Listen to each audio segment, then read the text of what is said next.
Hi అండి, welcome back to my channel. అందరూ ఎలా ఉన్నారు? బాగున్నారా? ఈరోజు నేను గ్రీన్ చికెన్ చేస్తున్నాను. ఎలానో చూడండి.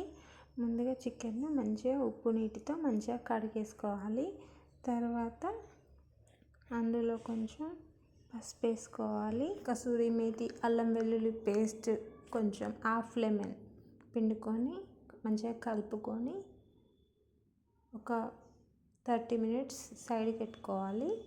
ఒక మిక్సీ జార్ తీసుకొని అందులో కొంచెం కొత్తిమీర, కొంచెం పుదీనా, కొన్ని పచ్చిమిర్చి, కొంచెం కరివేపాకు, ఒక 3-4 బాదం, కాజు ఉంటే కాజు వేసుకోవచ్చు, ఆనియన్స్, కొంచెం సాల్ట్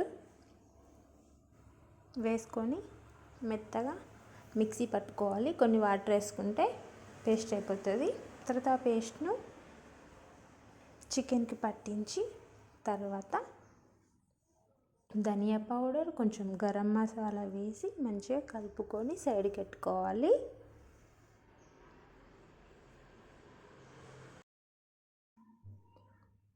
ఒక 30 మినిట్స్ అలా సైడ్కి పెట్టుకుంటే సరిపోతుంది.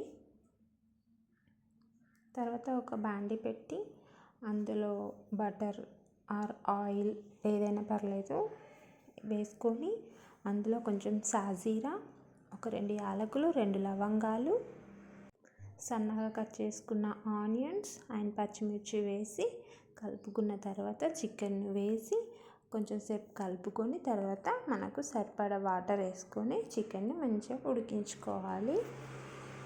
చాలా బాగుంటుంది. ఇది రైస్ అయినా, పూరి అయినా, చపాతీ అయినా చాలా బాగుంటుంది. ఒకసారి ట్రై చేయండి.